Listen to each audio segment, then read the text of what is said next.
Guruve Gaura Chanjaya Radhikaya Tadale Krishnaya Krishna Bhaktaya Tad Bhaktaya Namo Namaha Vancha Kalpatrubhyascha Kripa Sindhu Vacha Patitanam Pavanebhyo Vaishnavebhyo Namo Namaha Jaya Sri Krishna Chaitanya Prabhu Nityananda Shri Advaita Gadadhara Shivasadi Gaura Bhaktavinda Hare Krishna, Krishna Krishna, Hare Hare, Hare Rama, Rama Rama, Hare Hare. Dandavat Pranam devotees. Madhavatiti Kadasi Ki Jai. So, there are a few questions I wanted to try to answer and try to make it kind of timely. I have, of course, the noon savers to do and so forth, so I'll try to be expedient at the same time, try to answer the questions adequately. I feel a little bit happy because I think I've caught up. I was getting behind in the questions and answers, and based on answering some devotees directly and also answering some here on the question and answer sessions, thus far I've been able to catch up at least to what's come in so far. So again, I think it's the great mercy of devotees on me to engage me in remembering the Harikatha and the teachings of our Guru Varga, and especially the mercy shown to me by my Guru Parapadma Nitya Lila Praveshtam Vishnu Pada Paramoksa Astotar Satta Sisyamat Srila Bhaktivedanta Narayan Goswami Maharaj, and equally to my Param Guru Devs, Nitya Lila Praveshtam Vishnu Pada Paramoksa Astotar Satta Sisyamat Srila Bhaktivedanta Swami Maharaj, our Srila Prabhupada, and Nitya Lila Praveshtam Vishnu Pada Paramoksa Astotar Sisyamat Srila Acharya Keshu, Srila Bhakti Pragan Keshu Goswami Maharaj, and our entire Guru Varga. So I don't take these sessions lightly, in the sense that I think it is a great mercy and blessing to be able to serve the Vaishnav Mandal, and also for my own edification to have to think deeply about some of these things and respond. So let me get the questions. That would be helpful. So it's been mentioned there in the title, and I think I got the questions on hand. One was, a question came in as to what is Lila? And the devotee, I always just kind of paraphrase, obviously, because I'm not going to write an entire question in the subject matter here. But the devotee's question was, what is Lila? And furthermore, sometimes we hear that Krishna does something, and whenever we try to inquire what that is, people say, oh, it's just the Lila. So he had many different things regarding that. And he also asked about what is Ashtakaliya Lila. Ashtakaliya Lila, right? And so I'll try to give, at least in summary, some idea of what is Lila. And then there's a couple of other topics. Hopefully I'll be able to get to them as well. If not, I'll have to treat them on another day. So, but basically, Lila means it's translated always as a pastime, the sport, the transcendental activities of Sri Bhagavan. But in close analysis, a Leela is really the interaction of Bhagavan with his Shakti. So every form of Bhagavan manifests three Shaktis: Sri, Bhu, and Nila or Lila Shakti. So whether Narayan in Vaikuntha or any other form of Bhagavan, they will manifest those three forms of Shakti. In regards to Sri Krishna, because the Mool Shakti, the root Shakti, is present as Srimati Radhika, and by the Prakash, expansions of Srimati Radhika, as Purnamasi Devi and Brinda Devi, all Braja Lila is taking place. So Bhagavan, when he interacts with his Shakti, and based on the Icha or desire of Bhagavan, many different activities unfold on the platform of Sandhini Shakti.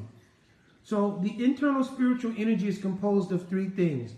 One is Samvit Shakti. It means the cognizance potency that allows Bhagavan and the devotees to be cognizant of the nature of the interchange between Bhagavan and his devotees and like that. Then there is the, of course, Ladini Shakti. This Ladini potency is the essence of the emotion towards Bhagavan or love towards Bhagavan, and that Ladini Shakti provides the bliss in that exchange. The Sandini Shakti is the substantive potency. It means it is the very manifestation of the Dham itself, the bodies of all the devotees, the bodies of Bhagavan himself.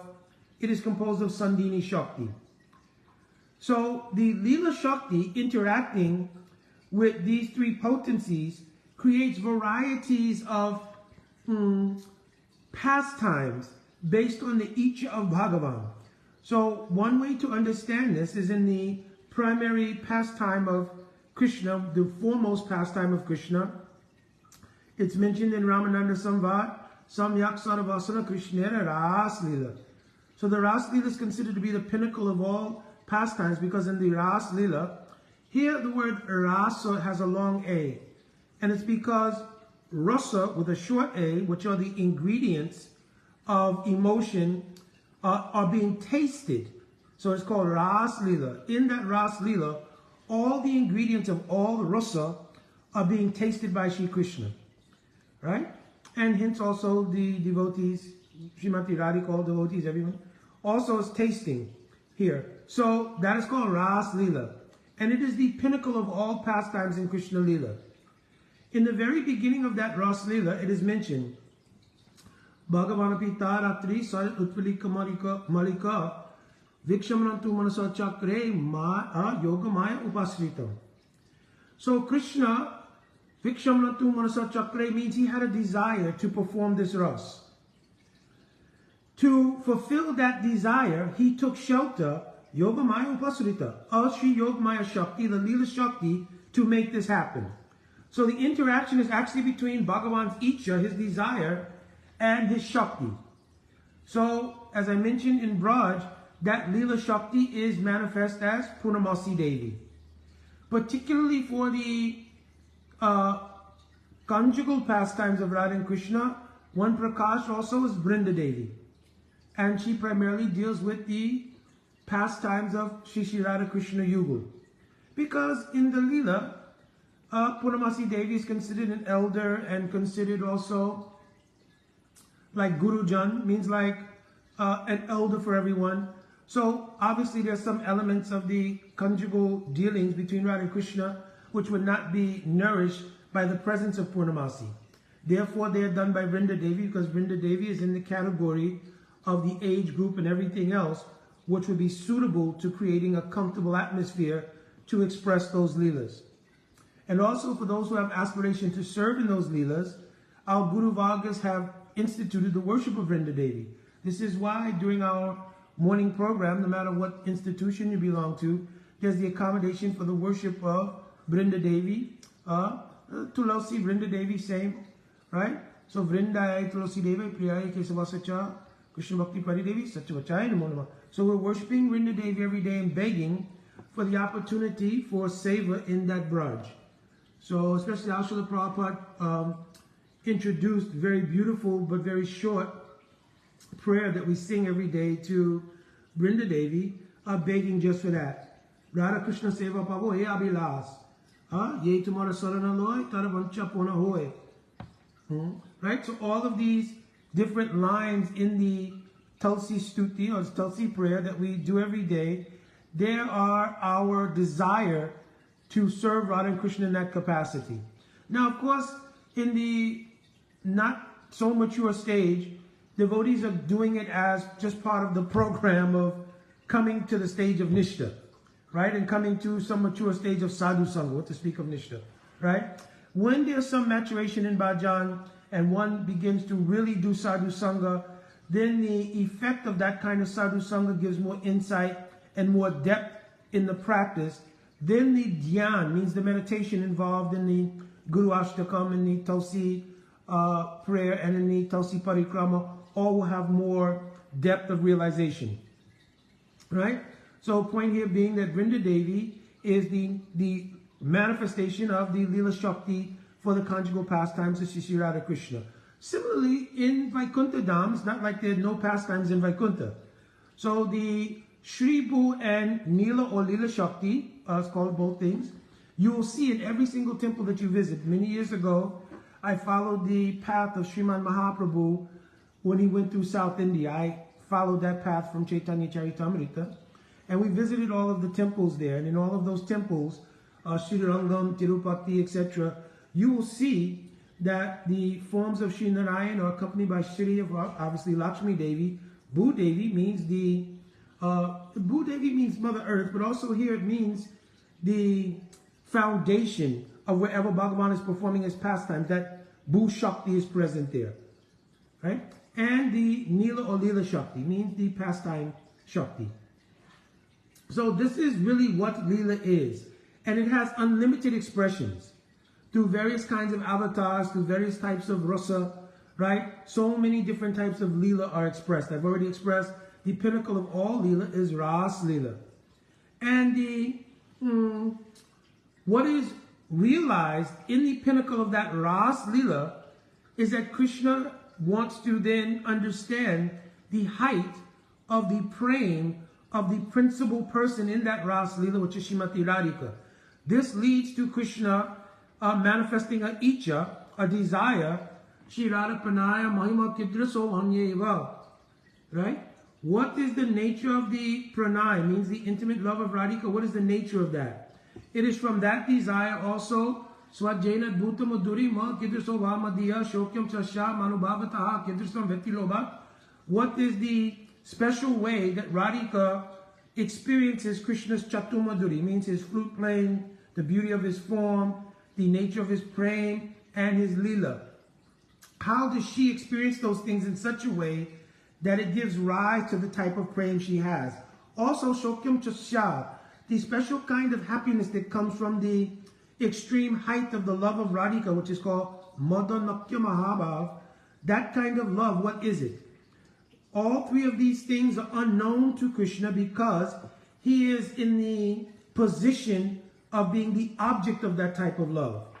And in the nature of how rasa works, there is a vishaya and asraya. It means an object of love and a repository of love. So being in the position of the object of love, you cannot really understand what is the nature of the repository. So Krishna has this icha though. The result of this icha is that the Lila Shakti then creates what is called Gaura Lila. And in that Lila, Shri Krishna himself comes absorbed in the mood of Srimati Radhika, Prem Rasanyas Karite Ashwadan, Rag Marg Bhakti Loke Karite Pracharan. Mahaprabhu comes in the mood of Srimati Radhika to taste that mood. Krishna is very tricky, however. So in order to observe himself tasting that mood, he simultaneously appears as Lord Jagannath. And in the Jagannath Rath Yatra, the pinnacle of the mood of Srimati Radhika is always to have the association of Shri Krishna in their Sangha, in Shri Brajadam. Right? So at the meeting at Kurukshetra of Srimati Radhika, the Gopis and all Brajabasis with Krishna during the solar eclipse, they wanted to bring Krishna back to Vrindavan. Srimati Radhika spoke, Anya Redoya Mora Mana Vrindavan Moni Vani Eka Karijani. That my heart and Vrindavan are not two different places. So if you really want to satisfy us, place your two lotus feet in my heart and return to Vrindavan. Of course, in Srimad Bhagavatam, there is no writing of the return of Shri Krishna to Braj. Of course, in Gopal Champu of Jiva Goswami Pada, it's written there, after killing of Dantarakra, he returns. But Srimad Bhagavatam not written there. So, the Rath Yatra is the success of Radhika taking Krishna back to Braj. Krishna Vrajalana Jai E Bhavantara. This is the essential mood of Rath Yatra. So Krishna, taking the form of Lord Jagannath, witnesses the height of the success of Radhika's praying when she's able to take him back to Braj, taking from the Jagannath temple to Gandicha. Understand? So in this way, Lila is the interplay between Krishna's own Shaktis and Shri Krishna's own desires. Because Krishna is Abhigyaswarat, first verse of Srimad Bhagavatam. He has unlimited desires and his Lila Shakti is capable of fulfilling all of these desires. Understand? We are eligible for participation by being surrendered and by becoming pure. We can, by identity, enter any of those Leelas according to the particular realized mood that we may have, right? In the position of a sadhaka or aspirant at this point, we want to aspire for gradual elevation in the stages of purification. First, obviously developing strong shraddha, then shraddha in sadhu, guru, then having bhajan taught to us through siksha by Shri Guru and sadhu, and then realizing their harikatha, their siksha, following their agyai order, then realizing the removal of anarthas by the influence of the potency of bhajan kriya. By the potency of practice, you see your anarthas go away. There's no need of separate endeavors to remove anarthas, right? Because the power that's invested in the aspirant is coming from Swarup Shakti. Either the prabhav of Swarup Shakti means the influence of it, or in the more advanced stages, the abhas of it, or in the stage of bhav, the actual substance of Swarup Shakti. So that Swarup Shakti has the power to dissipate the darkness of ignorance. Understand? And Shri Guru is the embodiment of that Swarup Shakti. That's why we recite Sakshati Tvena, Samashta Shastri, etc. Understand? So, by the influence of that bhajan and the removal of anarthas, we will come to the stage of nishta. Nishchalaya yasha iti nishta. So nishchalaya means the chitta will not be vacillating and oscillating so much due to the influence of the material energy. At that point, we can taste the beauty of bhajan life itself. That stage is called ruchi. When that ruchi becomes more mature, it becomes asakti. And in that stage of asakti, I've mentioned many times, the abhas of Swarup Shakti comes onto the chitta, and then bhavavas will come, means the stage of actually realizing bhav and realizing in full the nature of your actual spiritual identity, swarup, etc. And from that, by your practice internally, you can then begin to participate in various Leelas of Bhagavan according to your mood. So this is what is Lila. And Krishna performs these Leelas also, he mentions, in Nugraya Bhaktanam, Manushinam Dehinam Astrita. Right? Bhajate Tadjasikritva Yatritva Tatparo Bhavet. That hopefully you will hear these Leelas narrated by pure devotees. And by hearing this Leela, then the beauty and charm of these Leelas will enter into your heart and displace any material desires like lust, greed, anger, enviousness, all these things. And in the purified heart, you yourself can become a participant in those Leelas for the pleasure of Bhagavan. So this is the nature of Lila. Okay, so next question was about, Vaishnavi Guru. So I think maybe before, I cannot remember now, I might have spoken on this before, but I'm not apt to deal with like controversies and all these different kinds of things. So sometimes these things arise and you try to, in earnest, answer the question or give perspective or something, but I'm not really interested in a debate on this issue. The main focus around Guru should be quality and qualification of Shri Guru. Right? Obviously, according to the standard of Sastra, Tashmat Guru Papajeta Jigyasha Shreyottamam. Shabda Parecha Nishnatam Brahma Uposmasrayam. That by standard, Guru should be a person who has realized the nature of the transcendence. Just like also in the verse, Tadvidi Paripatina Paripushina Sevya, Updakshati Te Gyanas, Gyaninas Tattvadarshana. So if he's Tattvadarshi, he's seeing the absolute truth. This is highest class of Vaishnava. That highest class of Uttam Vaishnava will come to the platform of Madhyam Vaishnava. Does it mean that his Uttam Adhikar has somehow been lost? It means in order to see the distinctions of Prema, his love for Bhagavan, Maitri, his friendship towards Vaishnavas, Kripa, his mercy towards the innocent, and the necessity of apeksha where it's required. Apeksha means not to reveal the beauty, charm, and mysteries of bhakti to those who are envious, etc., etc. This is actually one aparad. Last night on the phone conference, we were dealing with the aparads. And Ashreyadha Vimuke, the 9th verse, Asharadheya Vimuke Anushravati, speaking the glories and the mysteries, the glories of Nam Mahatmya, to those who are envious. Vimuk means adverse to hearing the glories of those names, is also aparad to holy name. So in the Madhyam position, the Guru can see that. Another category of those who may function as Guru is described by Sri Rupa Goswami Pad in the section on Sadhan Bhakti and Bhakti Rasamrita Sindhu, Sasrayukti Stunipuna Jurishwara Yanra, Uttamarikari se Tare Samsar. They have Uttamarikar in eligibility in the practice, because their Shraddha is Dhrita, it is fixed. And because Sastra means their knowledge of Sastra, and Yukti, the application of the meanings of Sastra, is intact.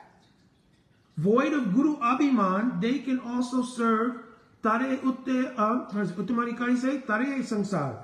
They can help to bring others out of the cycle of samsara. So these are the categories of Guru, and this is the observation that should be made by any aspiring disciple. Not what is the gender of that person, not what is the racial makeup of that person, what is the cultural background of that person, what is the social status of that person. Jiva Goswami expressly in Bhakti Sandarbha forbidden this. And Srila Prabhupada in Chaitanya Charitamrita Adi Lila text 135, in the purport, he quotes Bhakti Sandarbha of Jiva Goswami. One should not accept Guru based on hereditary, social, customary, or even ecclesiastical considerations, which means it should not be regulated by institutional considerations. Because relationship with Sri Guru is the deepest relationship one has ever had. There has been no prior relationship to the relationship of Guru and Sishya that one has ever had. That's why Raghunath Das Goswami, he mentions the Guru given mantra and Sri Harinam given by Guru are so much themselves directly Guru that he mentions that what? So mantra Sri Nani Vrajanava Yuvadanda Sarane Sada Danda Hitpa Guru Ratima Puravamatitram. And this may be first verse of Manasiksha.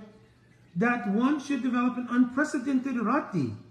Unprecedented means you've never experienced it before. Because when we meet Sri Guru, genuinely meet Sri Guru, that relationship is the first introduction to unconditional love. Because the Guru is operating on the platform of non-conditional life. They're operating on the platform of bhakti. Bhakti is a transcendent phenomenon. It is not a phenomenon in which the material energy can touch it. Therefore, there are no conditions in it. So Sri Guru is operating in that arena. And therefore, their love is unconditional for Sishya. Unconditional love does not mean, absence of correction or absence of chastisement when needed. In fact, it is a true element of unconditional love. That if the Sishya begins to go wayward, it is important that Sri Guru should, if he has any love and affection, should corral that disciple by good instruction and by order. Of course, no one can ever interfere with the absolute, or relative, I should say, independence of anyone. So, but Guru should, by his love and affection, should reach to corral that waywardness of that Sishya. So this kind of love and affection is unprecedented in our life. Not our mother, father, brother, sister, wife, husband, girlfriend, boyfriend, whatever. We've never had the experience of this love. So that relationship, what is the status of it? There is nothing comparable in the material world. So you cannot regulate that relationship by ecclesiastical considerations, social, customary, or hereditary. That's why Jiva Goswami expressly pointed this out in Bhakti Sandarbha. First of all, it should be organic. And there should be due diligence. Like in Hari Bhakti Vilas, it's mentioned, there should be mutual observation by both the aspiring disciple and by Sri Guru of character and nature, both examining each other. And then at the conclusion of that year, when there is some conclusive mutual understanding, then they can create relationship Guru-disciple. Now, of course, obviously in the modern world, we don't always have facility for this sort of thing. But there should definitely be relationship that has been existent for some time. The idea of randomly giving initiations or simply meeting people one time and giving initiation, all these things. Now, Harinam is extremely merciful. Therefore, in some cases, especially those who are Uttam Bhagavat, means Mahabhagavat devotees, Saint Pati devotees, Srila Prabhupada, my Guru Parapadma, so many, right, high class, they may, by the nature of the overflow of their kripa, give Harinam. I know my Gurudev once, one airline stewardess, she just became so interested. She just spent so much time with Srila Gurudev and his sevaks on the flight. Gurudev gave her Harinam before the flight concluded. So when the flight, 8 hours, 9 hours or something, he gave Harinam. So this is very rare, of course. The Saint Pati Bhakta, high-class Uttam Bhagavat devotee, they have vision beyond the scope of what we can see. But in general, the process is there. There should be great mutual examination. Because this relationship, there is no divorce. There's no divorce. There's no second guessing and all these kind of things. So one should be very careful. At the same time, this caution should not turn into so much apprehension that one never fulfills the goal of making a connection with Guru. Because if that happens, then you don't find the shelter of our parampara. The main emphasis, one main side of Guru-disciple relationship is that it brings that disciple into the shelter of Guru parampara. Because Guru is not a singular person. Guru is the entire Guru Varga. They're the embodiment of our Goswamis. They're the embodiment of all of the followers of Mahaprabhu. They're the embodiment of all of the associates of Radha and Krishna. You understand? So Guru is that presence in our life. And for the first time, within our purview, we have contact with that level of unconditional love. So this brings us into the next question. So hopefully this made it clear that the idea of restriction based on gender, race, cultural background, social status, or anything else, our Srila Prabhupada didn't ascribe to it. My Guru Parapadma didn't ascribe to it. I don't think any of our Guru Vargas ascribe to it. And of course, in our history, we have Vaishnavi Diksha Gurus. Some have given the argument, Janavama. Others, they are the Shakti of Bhagavan, like Janavama.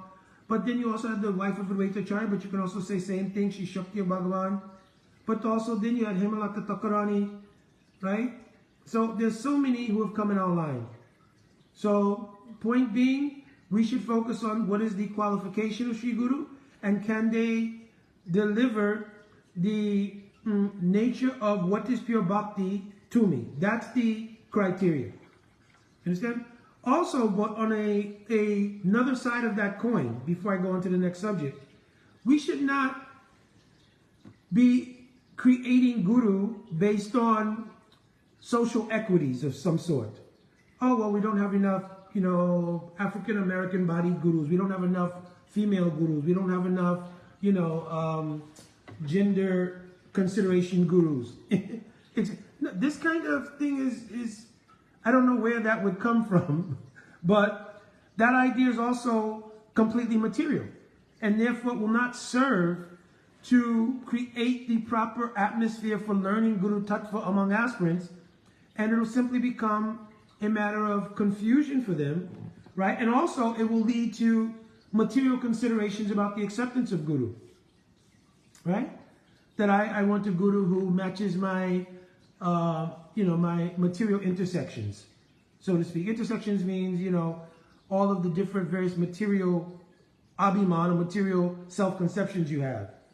I'm this, this, and that. And I want to try to find a Guru who matches up with that intersection, all these sort of things. So all of this is very material, and, it will not help to unfold what is pure bhakti. Okay, third question was that I've spoken about in the past, Vishrambena Guru Seva, which means the intimate mood of service towards Sri Guru. But how can we see Guru in that light when Guru is the direct representation of God? So, of course, the immediate answer would be, well, we're aspiring to see God in that light. right? We're aspiring to see Krishna in the sweetness. It's called Lokik Siddhandhubat, the sweetness of the intimate mood of how he's served in Brajadam, how he plays with his friends, how he's chastised by Mother Yashoda, and how he is belovedly controlled by Srimati Radhika and Gopis. So our highest aspiration is in this mood of intimate service. And because, as we've already mentioned, Sri Gurudev is the first manifest presence of Bhagavan via being the representation of the nature of bhakti in this world. They're the Sakshahiritva, direct representation of Bhagavan. Why not would we want to develop the kind of relationship we want to have with Bhagavan, which is a relationship of intimacy? Now, obviously, you have to be common sense thinking here. Doesn't mean I want to have a conjugal relationship with Gurudev or mundane friendship relationship with Gurudev, because the foundation of Sri Guru will not be lost. What is respect, that this is my Guru Pada Padma, that will not be lost. But they're not contradictory feelings. Other than that, Sri Rupa Goswami Pad would not have written Guru Pada Sraya Tata Diksha Shikshari Vishram Bena Guru Seva. We will take shelter of Guru under the consideration he's a direct representation of Sri Nityananda Prabhu. He's a Kanda Guru Tattva is Nityananda, Vyasti Guru Tattva is Sri Guru. So we'll take shelter of Sri Guru, realizing he's Saksharitva, direct representation of Bhagavan. Taking Diksha from him, we will receive Sambandha Gyan and the feature of our Ishtadev, which will then later become one consideration with Sri Nam.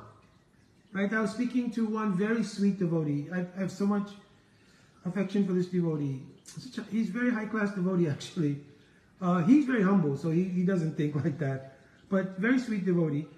And we were talking about the synthesis of our Diksha mantras with Sri Harinam, and how in the more mature stage, there won't be seen as a separation. Because, of course, in Chaitanya Charitamrita, it's mentioned that the mantras are, what is it? Krishna mantra hoite habe samsara mochan. By the nature of the Diksha mantras, one will obtain liberation. Krishna nam hoite habe pai Krishna Racharan. Hopefully I didn't misquote this verse, but Krishna Racharan. By the nature of Harinam, however, we'll obtain the lotus feet of Krishna. But then when you really analyze mantra, it is a bij. The bij is usually contains the names of Bhagavan, like Omkara, Akara, Krishna, Ukara, Radha, Imkara, Jiva, Chandra Bindi is Prem. So it's really a composition of Nam, right? And then the rest of the mantra is composed of Nams, different names of Krishna. So in one sense, there really is, Nam is Pradhan, Nam is foundational, even in the Diksha mantras, right?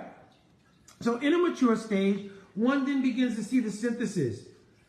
One simply doesn't consider, though, that it is mantra.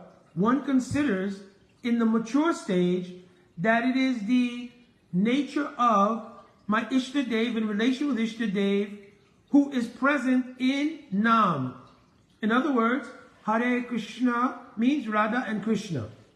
Abhinatvam Nama Namnyo. And Nama Chintamani Krishna Chaitanya Rasvigraha. Right? Purna Suro Nityamukto Abhinatvam Nama Namnyo. That this Harinam, Radha and Krishna's names are directly Radha and Krishna themselves. This becomes realized by the mantra. Understand? So at one point a synthesis will come between mantra and Nam. Right? So where it is mentioned, and our Srila Bhakti Rakshak Srila Goswami Maharaj wrote one book.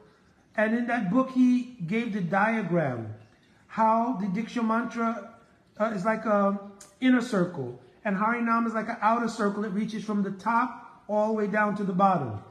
Whereas the Diksha mantra requires some adhikar. Therefore, it's presented when the disciple is some qualified. And at the top of the circle, it retires, so to speak, at the point of liberation. But what does retire here really mean? Retire means the conception that it was a mantra, an element of a modality or tool to acquire realization. That mentality retires. And then one sees the mantra as the Ishtadev, the relation with Ishtadev, which is present directly in Nam. Understand? So, back to the original point. In the relation with Sri Guru, the idea of receiving Diksha and the idea of receiving Siksha, right, leads to the nature of the intimacy of love. This is called Vishrambena Guru Seva. So there's not a dichotomy between appreciating the quality of Bhagavan being Saksharaditva and then developing Vishramba mood of intimate seva and love for Sri Guru. In fact, this is the ideal progression according to Sri Rupa Goswami Pad. Secondly, when maturation comes in that mood towards Gurudev, then Sri Gurudev's manifestation as the Prakash of Srimati Radhika takes place in that aspirant. Especially for those who are aspiring for Seva in Radhadasyam. If one is aspiring, you'll see in Jaiva Dharma, like in the case of Brajanath and Vijay Kumar, one was aspiring for Sakya Rasa. Therefore, Gopal Guru Goswami manifested before him, oh, you are a follower of Subal. So they saw in their Gurudev the manifestation of, not like Gurudev is Subal, because Gurudev has his own identity, but he gives revelation of that parikar as the model or ideal whom you follow. So Gopal Guru Goswami revealed to one that you are a follower of Subal, and to the other that you are a follower of Lalita. Means being in the gun of Lalita, but following Sri Rupa Manjari, and more specifically following one's own Gurudev, who if is also in Manjari Bhav, their Guru Rupa Sakhi, they will follow that person. Understand? So Vishrambena Guru Seva, or intimate mood with Guru, is very important. Another thing I mentioned once before by example, if you have a hose, and that hose, you turn the water source on, and the water is flowing through the hose. If you contract the hose at any point, then the water will be contracted and therefore will come out in a less forceful way or less flowing way. In the same thing, if the relationship between Guru and disciple remains filled with Aishwarya, Mahaprabhu was told in Chaitanya Charitamrita in regard to the nature of praying, period. Aishwarya Gyanite Sakala Jagatera Mora Mishri Aishwarya Shaitila Prem Nahi More Preet. When praying becomes contracted by the over-absorption in Aishwarya in relation to Bhagavan, then it becomes contracted. Shaitila means contracted. You understand? So we want that the relationship between Guru and disciple should be open flow, so that all conceptions in the heart of Gurudev can flow to that disciple's heart. To maintain a cosmetic relationship, that is my Guru, I am the disciple, and no ability for the intimacy of the heart to flow comes about, it will be very protracted, the advancement of the disciple, because there's no continual deep flow of the mood of Gurudev. When Gurudev is giving Harikatha or giving an order to disciple, in that is the full embodiment of Swarup Shakti. If you contract that by creating a situation under which that pure flow cannot go on, then it will create more difficulty in the unfoldment of the disciple, and it will also raise questions why Gurudev will be like that.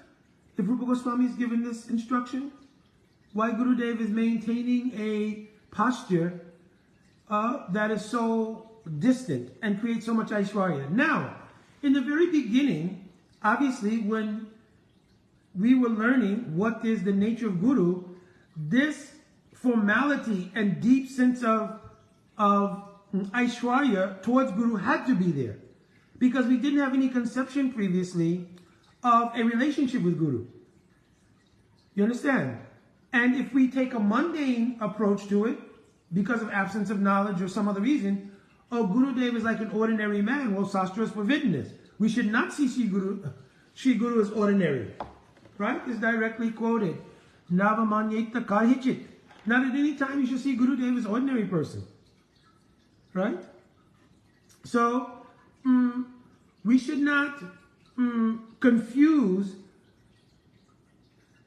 mundane intimacy or mundane familiarity with a sense of deep, based on respect in the nature of Guru Tattva, a deep mood of intimate service and affection for Guru, so that there can be the pure flow of Gurudev's mood into the heart of that Sishya.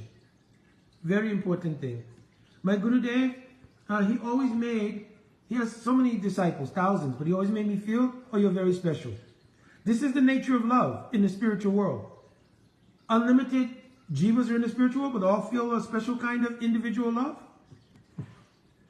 So the same thing manifests from Sri Guru. Many disciples, but each should feel this way. Now, Guru also has capacity maybe. So if any Guru will take 5,000, 10,000 disciples, then the relationship may become institutional simply because Guru Dev does not have that capacity. Right? If anybody's high class with Uttam Bhagavat, they have capacity. But if anyone is not on that stage and they're being realistic and being honest, and maybe they're doing the service of Guru in the category of Shastri Yukti, Suni, Punya, etc., then they will also have to acknowledge capacity. In order to give adequate mood to those that may come by their faith, invest their faith in that person, they should be able to reciprocate honestly and fully. If you have so many disciples, then it will, which is why in Bhakti Sindhava it's recommended don't have too many disciples, don't build too big of temples, all these different things. But because the nature of that flow has to be personal. And if your capacity doesn't allow it to be personal, then you're just collecting bodies under a kind of banner of they have a guru.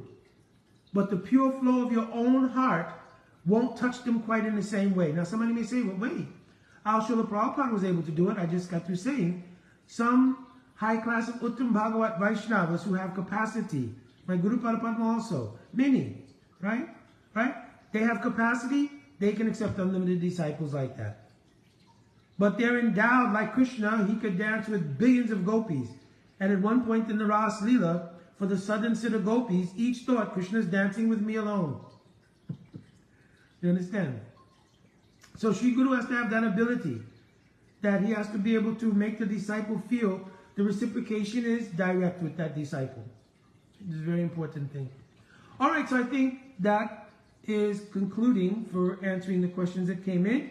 And I also, as I mentioned, on this Kadasi, very mercifully, I've at least to now completed Savor in that regard. And so, of course, I'm always welcoming to questions that may come in. So devotees can write either by the inbox. Is preferable because that's easier than doing the email. Because sometimes I don't check the email and I've seen questions there that have been there for some time. So I apologize also for that.